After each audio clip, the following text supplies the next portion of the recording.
올 때까지 일단 통계에 대해서 지난주, 지지난주 했던 거하고 통틀어 가지고 한번 간략하게 한번 제가 정리를 해볼게요. 여러분들이 어떤 현상, 이게 자연 현상이에요. 자연계예요. 자연 현상 전체에 대해서 우리가 어떤 현상에 대해서 알고 싶다. 근데 그 현상을 알고 싶은데 여기에 대해서 정보가 없어요. 전혀 정보가 없어. 그러면 어떻게 해야 되죠? 여기에 대해서 첫째가 탐색적 조사를 필요성을 느껴요. 즉, 정보 자체의 축적이 필요한 상태. 근데 여기서 우리가 조사 대상 자체도 몰라. 그래서 조사 대상에 대해서 알아야 되는 거예요. 그래서 여기에 대해서 우리가 뭘 조사해야 될지를 아는 게 탐색적 통계 조사라고 해요. 그리고 두 번째가 뭐냐면 어느 정도 이제 무엇을 조사해야 될지는 알았는데 그 대상이 정확하게 뭔지를 명확히 하는 과정이 결국은 기술적 조사예요. 기술적 조사. 여기에 대한 특징을 찾아내는 거예요. 특징. 이 모집단, 이 전체에 대한 이게 어떤 특징을 가지는가. 특징을 찾아내는 게 기술적 조사라고 하고요. 세 번째가 뭐냐면 인과적 조사라고 해요. 인과적 조사. 이건 뭐냐면 이러한 특징들 사이에 특징들의 인과관계, 관계를 아는 게 인과적 조사예요. 그래서 이러한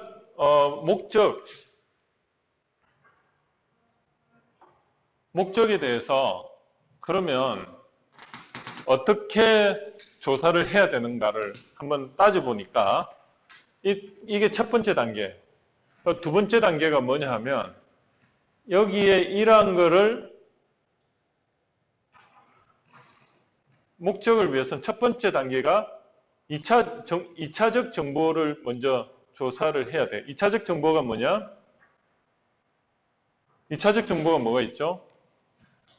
일반적으로 있는 시중에 돌아다니는 논문이라든지 아니면 신문이라든지 학술 문헌 같은 게 논문이죠. 그리고 신문, 그 다음에 여러 가지 데이터베이스 이런 걸 먼저 조사를 해요.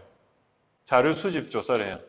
그리고 나서 2차적 조사가 기본이 돼가지고 거기서 보완적 관계로 더 추가적으로 조사하는 게 이게 뭐죠? 1차적 조사예요. 1차적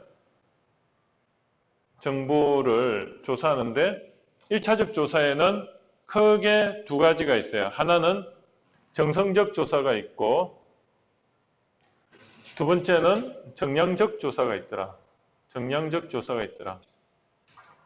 그리고 면접조사와 관찰조사 두 가지가 있어요. 이거를 이렇게 한번 해볼게요. 하나는 성격이 면접이고 하나는 관찰인데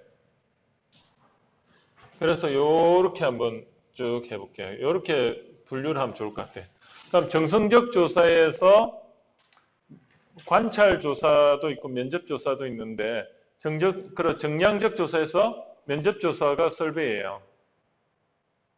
설베이 조사법이고 그리고 정성적 조사에서 면접 조사, 관찰 조사가 있는데 이게 면접 조사는 인딥스 인터뷰죠. 그죠? 인딥스 인터뷰. 그 다음에 면접 조사하고 관찰 조사의 경계선상에 있는 게 FGI, MGI라고 보시면 돼요. 그리고 완전히 관찰 조사는 FGD라고 보면 돼요. FGD가 뭐냐면 포커스 그룹 디스커션이잖아요. 면접을 시켜놓고 관찰을 하는 거예요. 그렇게 돼 있어요. 그리고 그 다음에 또 뭐가 있죠? 관찰 조사로서 면접 조사로서 또 한 가지가 뭐냐면 전문가 조사가 있어요. 전문가 조사. 인딥스 인터뷰하고 그 다음에 요 위에 전문가 조사. 전문가 조사가 뭐죠? 델파이. 그래서 정성적이면서 면접 조사는 전문가들한테 면접 조사례가 이렇게 물어보고 받으면서 하는 게 델파이 조사고 그걸 전문가 조사라고 하고 그리고 인딥스 인터뷰가 있고 면접과 관찰의 경계선상에 있는 게 FGI, MGI 같은 게 있고요. 그 다음에 완전히 관찰은 FGD가 있어요. 그 다음에 정량적 조사로는 면접 조사 방식을 취하는 게 설베이인데 이 설베이는 뭐가 있죠? 우편도 있고 그 다음에 전화 거는 것도 있고 그 다음에 이메일 같은 메일을 보내가지고 하는 게 있고 이런 게 있어요. 그죠? 그래서 이렇게 돼 있어요. 아니면 뭐 길거리에서 면담도 있고 그걸 뭐라고 그러죠? 방문이라고 해야 되나? FGD 포커스 그룹 디스커션 이렇게 돼 있어요. 예, 완전히 관찰 조사. 이게 FGI하고 MGI는 면접과 관찰을 동시에 하는 거예요. 그런데 관찰 조사만 하는 거는 FGD라 보고 완전히 면접은 전문가 조사하고 인덱스 인터뷰 이렇게 나누신다 보시면.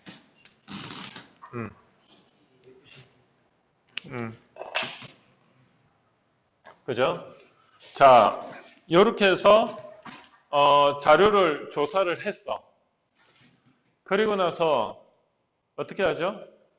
이 자료를 가지고 이렇게 자료를 가지고 이거를 조사를 하는데 그 조사하는 거에 있어 가지고 어떻습니까? 여기에 대해서 전체에 대해서 자료를 조사하는데 이게 전체라면 이게 균일하게 이렇게 막 분포하고 있으면 여기 부분을 이렇게 이제 A 집단으로 만들고 여기를 B 집단으로 해가지고 하나를 뭐라고 하죠? 이걸 실험 집단이라고 해요. 실험하는 거고 하나는 비교하는 그냥 기준 집단 해가지고 기준 집단 이거를 다른 말로 준거 집단이라고 해요. 준자를 기준의 근거가 되는 집단이가 이거는 뭐냐면 준거란 뜻이 기준의 근거가 똑같은 말이에요. 어렵죠 단어가 준거 집단이라고 어렵다. 기준의 근거가 되는 집단을 준거 집단. 요거는 말 그대로 A 집단은 어떻게 하죠? 독립 변수를 뭐를 하나 변화를 줘가지고 했을 때 A 집단이 결과물이 달라져. 그런데 준거 집단은 변화를 안 주고 그대로 한 번 더 체크를 해보면 변화를 준 집단하고 안 준 집단 사이의 차이를 알잖아요. 이 차이를 아는 게 이게 뭐죠? 이 차이를 아는 거를 우리는 통계조사 기법이라고 해요. 통계조사 분석이라고 해요. 분석을 위해서는 통계조사 기법을 쓰는 방법이 A 집단과 B 집단에 측정을 했어. 요거를 측정을 했어. 요걸 측정을 했더니 평균값이 뭐죠? 평균값을 우리는 여기서 보면 뮤라고 하잖아요. 이 평균값 뮤가 어때요? 2번하고 4번하고 같으면은 이 독립변수가 어떻습니까? 여기에 변화를 준 게 효과가 없다 이렇게 나오는 거죠. 그런데 이 평균값이 다르더라. 그러면 요 독립변수로서 이걸 조작변수라고 하는데, 조작변수, 조작한다. 조작을 했을 때 종속변수가 영향을 받아가지고 평균이 달라지면 2번과 4번이 달라지면은 어떻습니까? 아, 달라졌구나. 그죠? 예를 들어가지고 여기다가 마케팅 비용을 올렸어. 그랬더니 종속 변수의 매출이 변화가 있느냐? 기존 거보다 변화가 크면은 어떻습니까? 아, 이 독립 변수와 종속 변수 간에 인과관계가 있구나. 그죠? 인과관계가 있구나. 이렇게 확인을 해볼 수가 있죠. 요걸 확인하기 위한 게 뭐죠? 독립변수를 변경시켰더니 종속변수 이 집단과 이거는 기준 집단이고 그 다음에 A 집단에 이런 변화를 줬더니 이게 현격하게 차이가 있어. 그러면은 차이가 난다. 그게 뭐냐면 회귀 분석이라고 해요. 조사 분석 기법 중에 회귀 분석은 마케팅 비는 뭐죠? 마케팅 비는 정량적인 수치죠. 그랬더니 매출도 정량이야. 정량과 정량 사이의 관계를 알아보는 게 회귀 분석이에요. 그런데 이게 정량이 아니고 명목이다. 이게 명목척도다. 명목척도고 이것도 명목척도다. 그런데 그거의 관계에서 인과관계를 알아보는 것을 교차 분석, 카이스케어. 정량과 정량 사이에 비례 척도와 비례 척도 사이에 알아보는 것을 회귀 분석이라고 하고요. 이렇게 명목척도와 명목척도 사이에 관계를 알아보는 이걸 뭐라고 하냐면 카이스케어 분석이라고 해요. 교차 분석이라고 해요. 말이 참 어렵죠?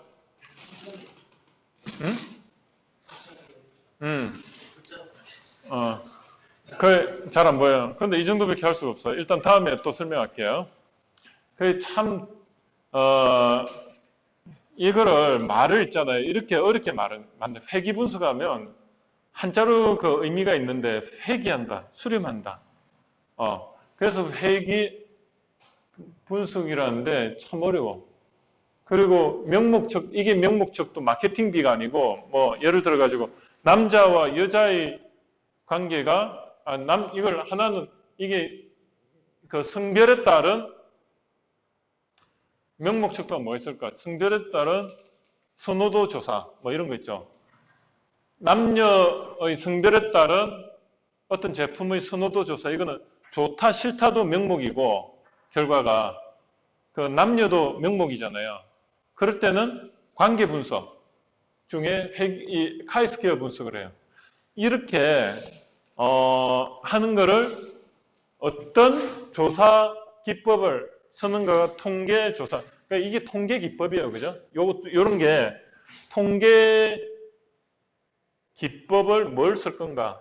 여러분들이 지난 그 3일 전에 월요일 날 수업 들었던 거는 그 통계 기법 자체를 이런 거를 좀 수업을 듣다가 말았어요. 그래서 오늘은 통계 기법에 대해서 좀 알아야지 명목척도와 명목척도일 때는 이걸 교차 분석이라는 카이스케어 분석을 쓰고 이런 비례척도와 비례척도 사이에는 회귀 분석을 쓰구나.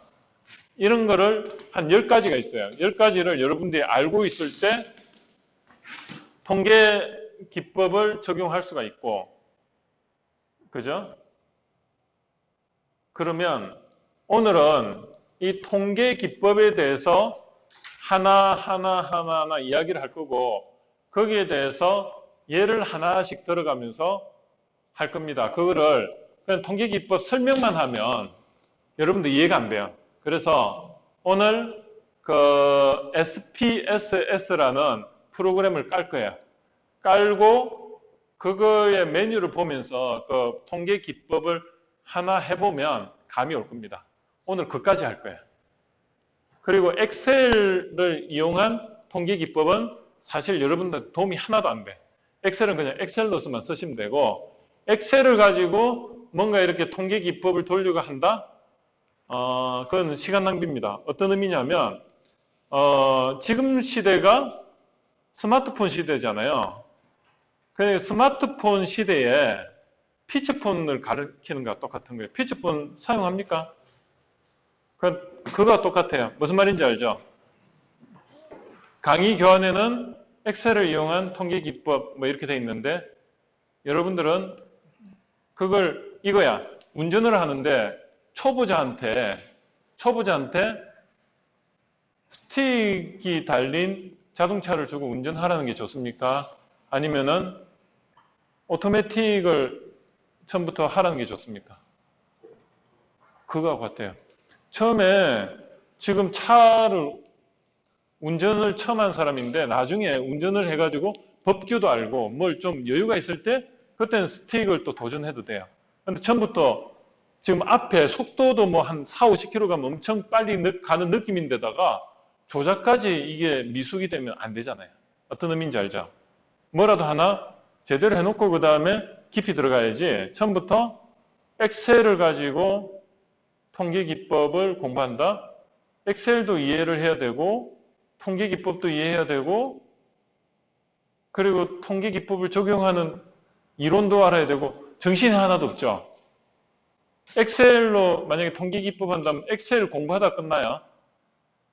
무슨 말인지 알죠? 엑셀에 보면 뭐 스퀘어 있고 뭐 많잖아요. 그런 수식 그 자체만 공부하다 끝난다니까. 무슨 말인지 알죠? 그러면 10분 쉬었다가 하겠습니다.